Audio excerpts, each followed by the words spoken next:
Hey everyone, I'm Scott. I'm Craig, aka the Hungry Barbarian that never plays the Barbarian. We're talking about collecting versus playing. So collecting what? It's Yeah, kind that's of fair. broad category. Maybe I like to collect teeth. Yeah, well, there's the guy that played in Jurassic World movie, the second one, and he was collecting teeth. It didn't end up so far. Wasn't there also a rock movie, The Tooth Fairy? He was a hockey player that knocked out teeth. It's true. All right, well, now you got that's another angle for the Oops All Barbarians situation. So we're talking about collecting versus playing. Let's define what we mean by collecting, what we mean by playing. Like we mean tabletop RPGs, we mean board games. Yeah, any of those. Collecting them, getting it and putting it on display. And really that's like the main purpose for it. Yeah. Is that you're collecting Getting it to have it.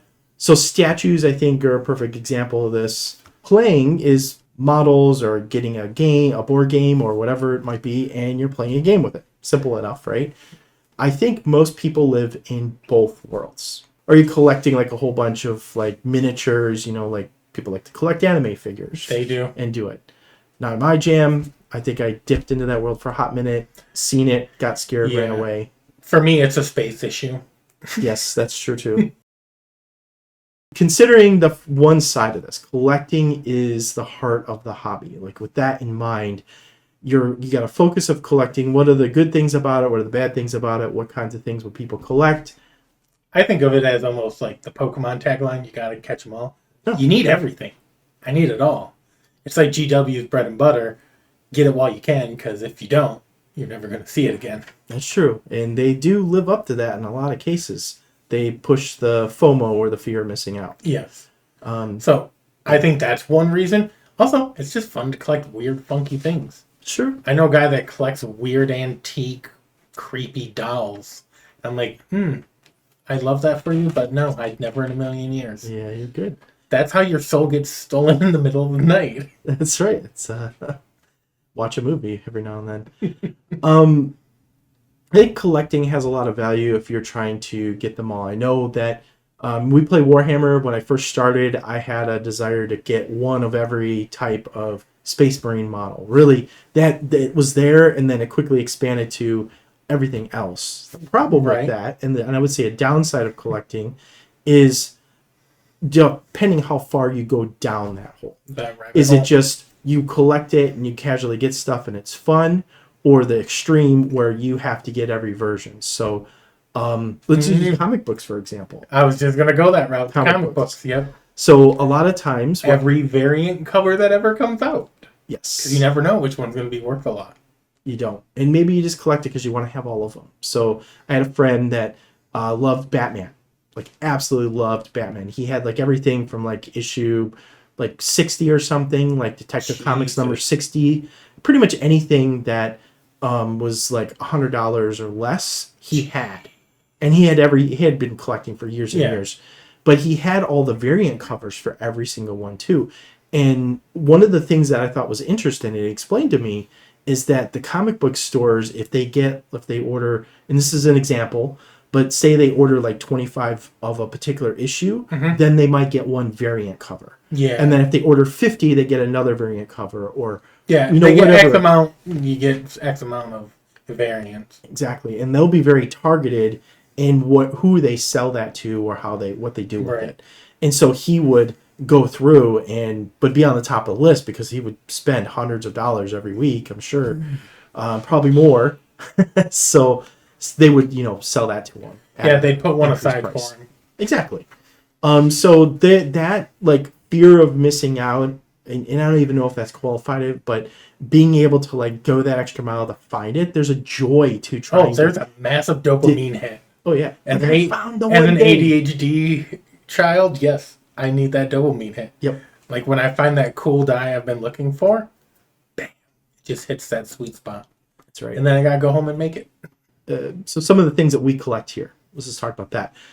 We definitely collect Warhammer models. We don't have every army, but we have most. Largely our collection's about 250,000 to 300,000 points. It just depends on rules and all that other stuff. But 250,000 points worth is a lot of models. Yeah. I don't want to say we collect board games, but we have a lot of board games. You're board games connoisseurs. Yes. But we play those quite a bit. We'll talk about that when we play. We play Conquest, so I have like pretty much everything for a couple of the armies. There's You not a lot have of small armies there collections of those. compared to the Warhammer stuff. Yes, Yes, but I will say, Yeah. let's And- put it into perspective. In some of the things, we sell 3D prints as one of the ways that we make income here at the studio. But one of the neat things is that I can collect those too. It allows me to print dip. them and be like, oh, well, darn, I have to sell this, but I printed it for a while. Or I might sell this someday, and then here we are, right? Right. So, Trying to think about the collections I have. I think most of mine come from a past job I had. Knives. knives, lots of knives. Hmm? Stabby. More for cookie, but I guess stabby Oh, too. okay, whatever. Different people, different things.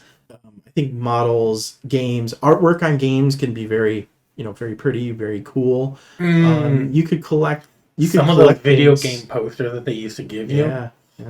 Yeah. Sometimes, like I was on a business trip down in Kansas and walked into a hobby store and they had a bunch of really old models, like That's second so or cool. third edition of Manifestin. Oh.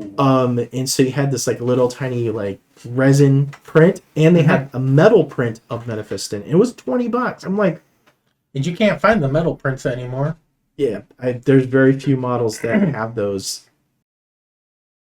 What about playing as a point of the hobby? Well, if we use Warhammer, huge tournaments, you get to see other people's cool stuff. Yep.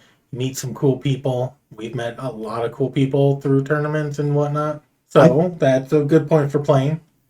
Okay. And the community aspect.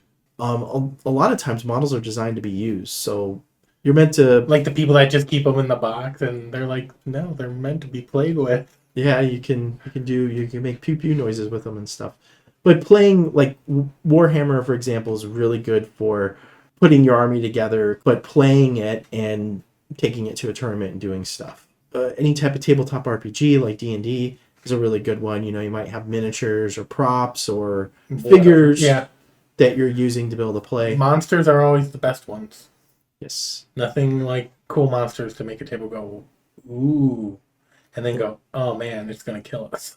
Yeah, exactly. I shouldn't be that happy about it. One of the things I think is a benefit of playing, the playing point of the hobby, is you can create some cool memories.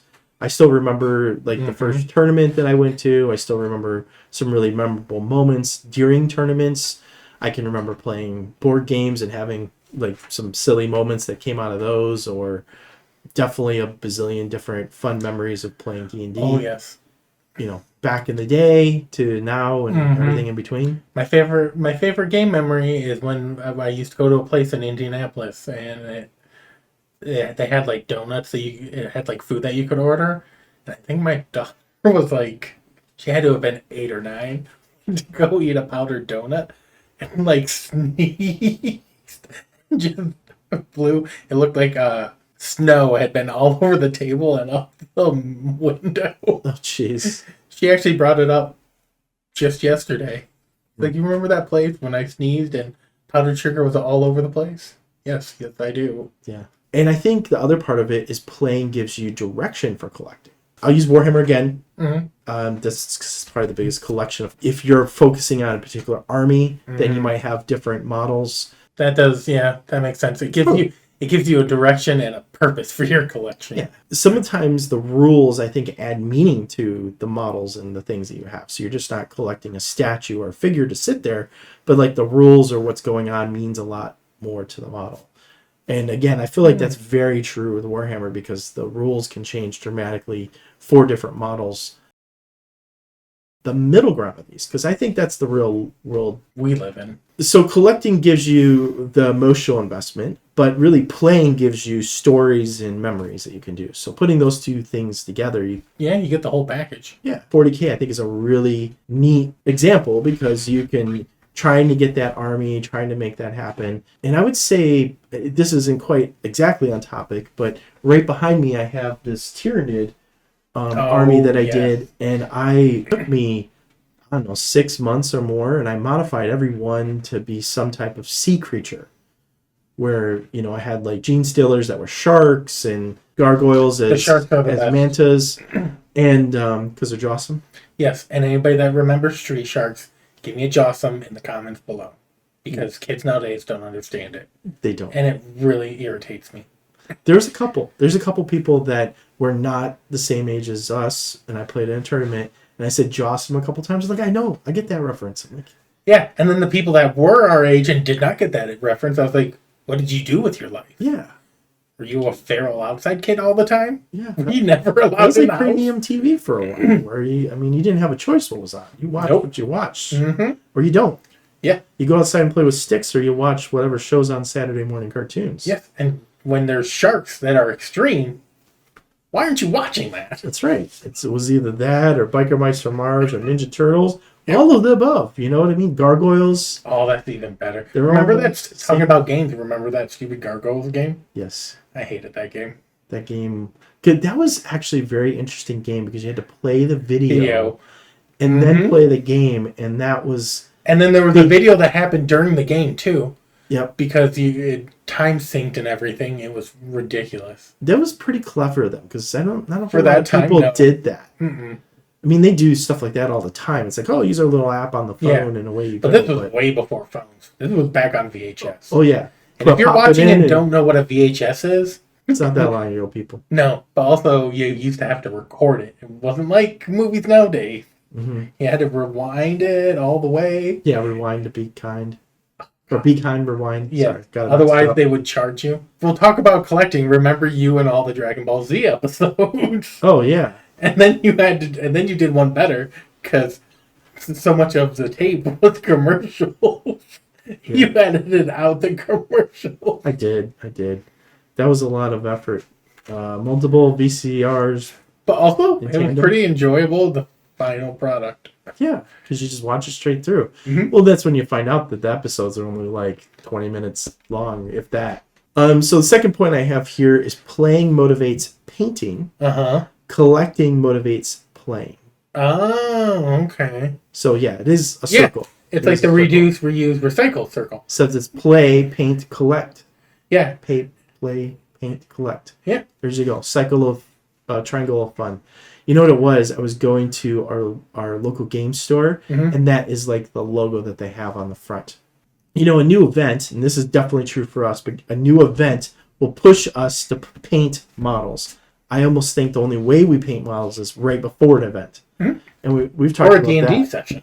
Or a D&D session. And one of the things is like a new painted model or unit can make you really excited to be able to get it on the tabletop. You finish it like, I can't wait to be able to Especially play with this. you and your knits. You were so Oh, yeah. excited. Yeah. I did Tau before that. I had the cool, I had Mhm. the World Eaters, I had the cool diorama, I had the Tau that had the cool, Samurai motif. yeah. That it was still my favorite army. and then I had like a cool Sisters Army. Mm-hmm. It was cool at the moment. I look at it now and it's not. It's still cool. It is cool, but it is not as good as the newer stuff. So there's definitely a big like learning curve that happened with the first one compared to the second one. I remember walking around like, I'm so proud of this thing. And now I'm like, it's all right. So those are the two things I have. Middle ground really, though, I think is you're playing with this. You're playing with your army. You are collecting an army. You're playing D&D. You might be collecting miniatures or terrain or props that you're doing along the way. Or maybe you're collecting statues. Whatever brings you joy. I think Kickstarters are a really good one for that, where you can get special... For collecting? Yes. Yes. We have, there's a cool game called Casting Shadows. It's the one where you have like they look kind of like anime figures or anime like creatures. And so like you have like a raccoon type thing, and it can do magic. And so you go around the board and you get to like, you draw cards and you get to like do things. And then you can your character can take actions. Oh, And you that's basically have to attack the other players. Oh, I think I remember Yeah. that game now. And so you do that, and there's like different things to it where you can like build up power, and then you can transform into your bigger thing, Magic which is Girl cool. transformation. Yes, and it's quite a bit of fun. That is what the Twink Pain Boy, when he rages, it's a magical girl transformation. Oh yeah, like a Sailor Moon situation. That's what I had in my head when you said it. Anyways, so this game, Casting Shadows. There's a regular one. You can go buy it now at this point in time. You could go buy it out at the store. Like I think Target sells it. I think Walmart sells it. There's a couple other like stores that You sell can it. find it anywhere. You can actually find it in there, which was cool because that wasn't the case when it came out, obviously on Kickstarter. Right. But if you got the Kickstarter one, you got you could sign up and get all the cool exclusive stuff that would come with it. And so like if you buy the game at the store now, you get it and it has like just like a little meeples, the little like, wooden figures kind of thing. They have that, but if you got the special Kickstarter, then you actually had figurines, like molded plastic figurines. Oh, They were vinyl figurines. Sorry, vinyl figurines that had the actual like character, and then it had the transformation one. You got both. It was really cool. And so it's like, well, that's something that you would collect. Like, well, do you play with the fancier models or do you not? Do you keep all the pieces or do you not? A couple other games that I'm thinking of that I collected with the intention of playing is some Brandon Sanderson stuff. So there's the Mistborn, the Stormlight Call to Action. Yep. Like game that they had. There's a couple other like books that they had, like the old RPG books. Oh yeah. I forget who created those. I think Crafty Games. Yeah, it was Crafty Games that made them. They had like a whole series and it had like stuff in it. That's since been abandoned. There's not really support. There's a little bit of support for it, but it's a very small niche community. So there's a variety of things. But also, Kickstarter, real good place to start collecting things. yes. Yeah, if you were unless you need to watch your bank, then stay off Kickstarter. Yeah, there's a lot of craziness. We just signed up for Kickstarter for Neon Odyssey. Oh, Legends of Adventures, yes. Yeah, and it was really hard to not go full like collector mode on that one because they had so much cool stuff. Yeah, there's stuffed animals. Did you see that? The cosmic whale and dolphins and stuff. So you're looking through all of it. It's like, oh yeah, I really want to do it. I want to do it. And it was really hard. I hovered over that button like 4 or 5 times to be able to do it. We went on a trip and we're talking about like which one do we get? What do we want to do?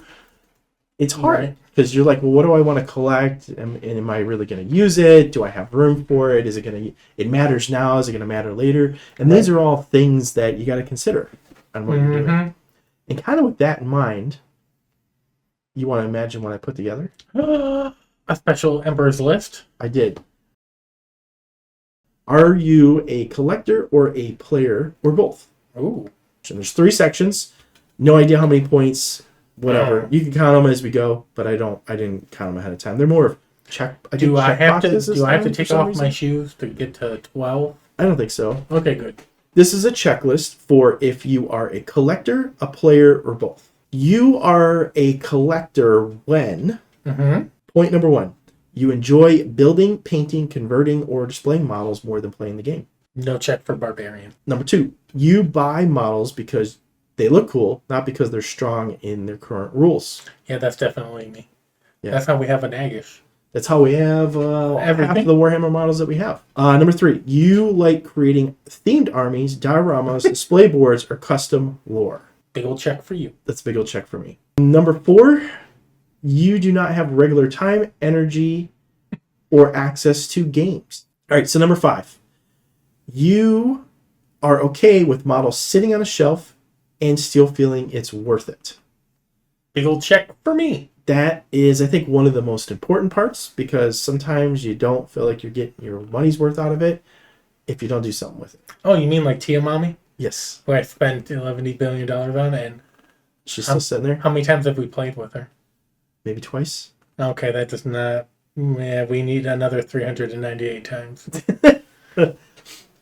Yes, we've totally played it that many times. Make sure you tell your wife that. I do every single time. Every time I come over, I played with the Tia map.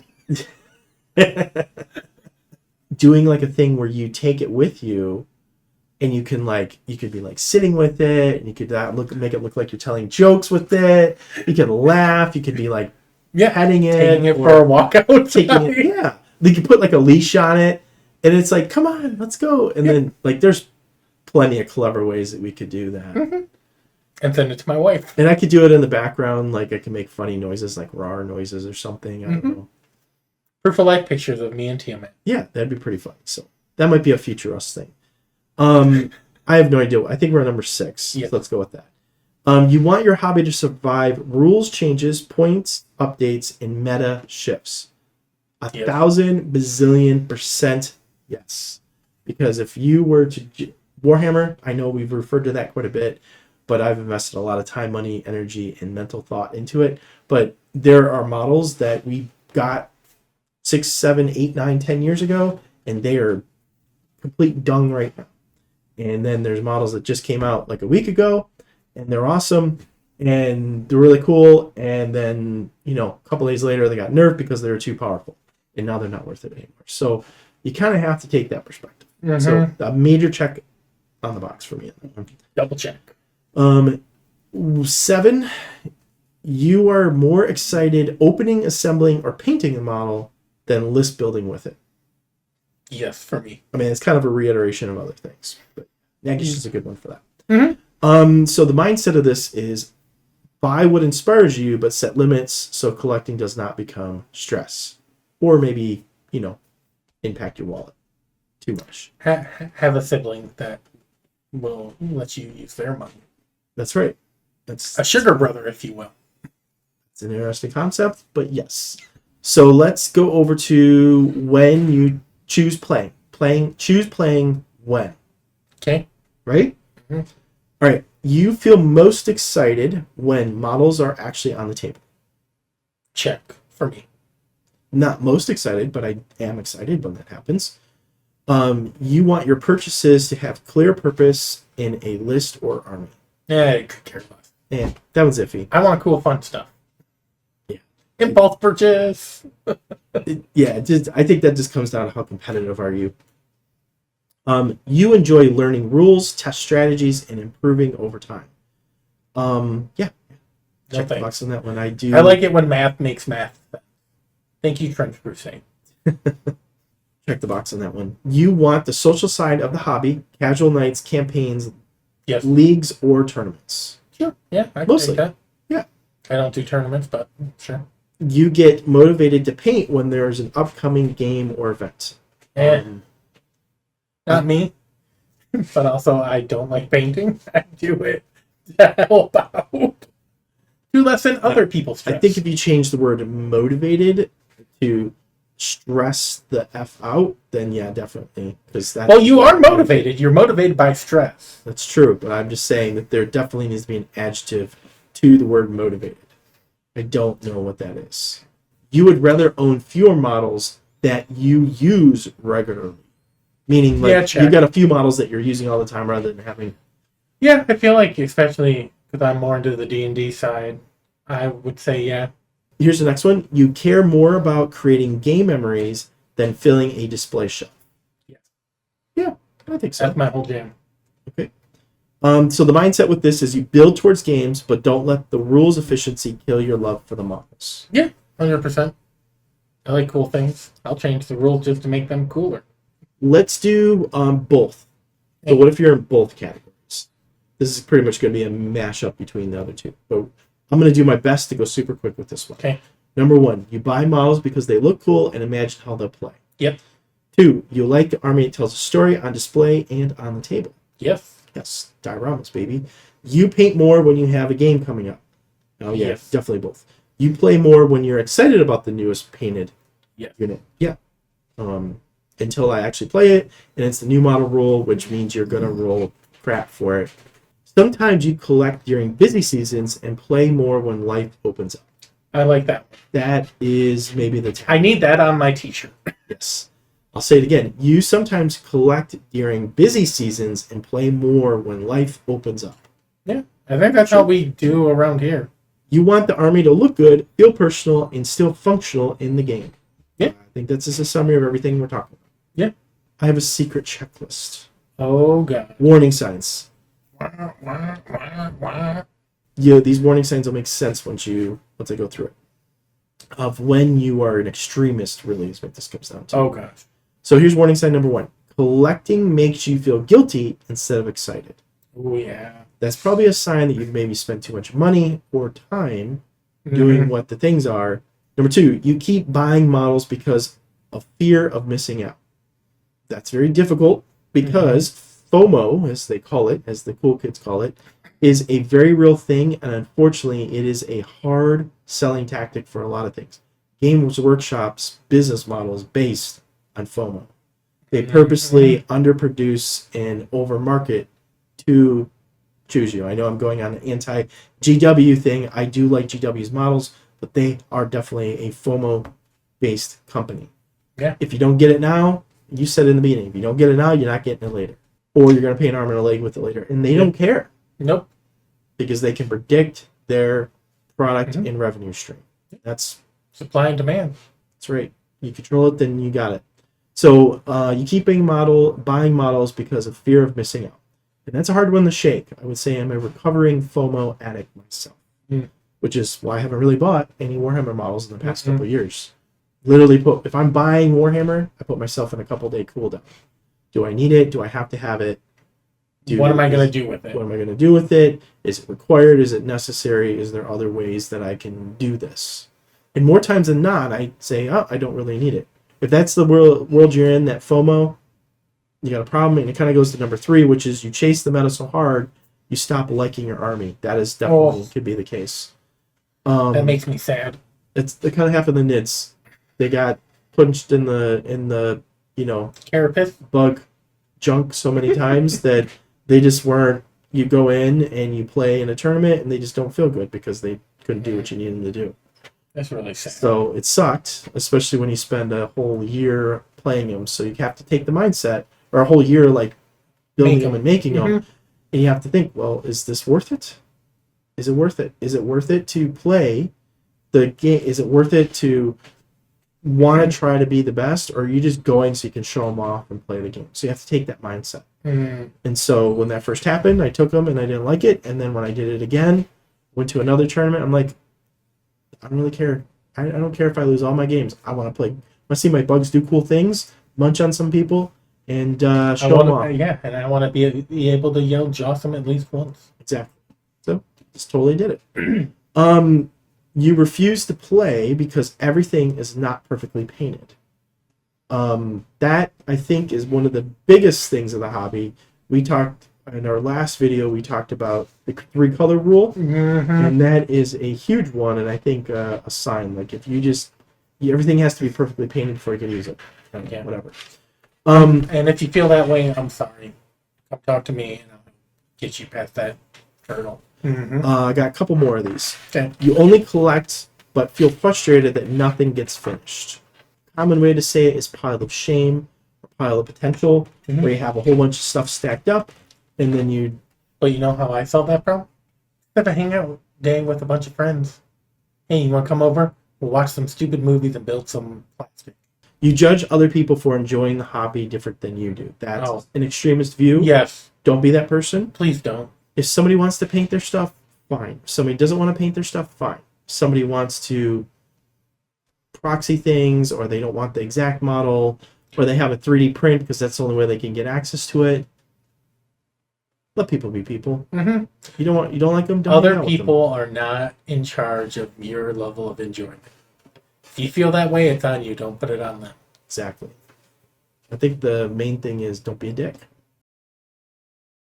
So as I think we wrap up here, something I want to mention, something I think is a really important.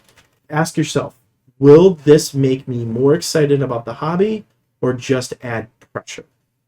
Think about it. So if you're playing, you're collecting, think about how you feel about it. Think about how you work with the... whatever it is you're getting. Yeah. Are you putting too much pressure on yourself? Are you putting too much financial pressure, emotional pressure, time pressure? Like, what is it that's going on, and making sure you feel happy about what you're doing?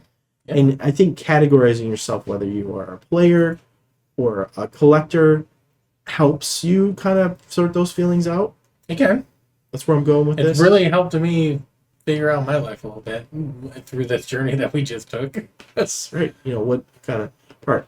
I think like tabletop wargaming, I think there's 3 like big aspects to it. There's collecting, there's playing, and then there's the lore part of it, right? Definitely. And they all feed off of each other. I like playing. I like knowing how the rules work and all that. I care for the lore, but I don't pursue it. Like, I usually find out about lore from other people telling me, like, we'll watch stuff or you'll tell me about things. I'm like, oh, that's interesting. but then there's the playing, or I'm sorry, the hobby painting part, and I enjoy that the most. I like making it, I like building it, I like putting it together.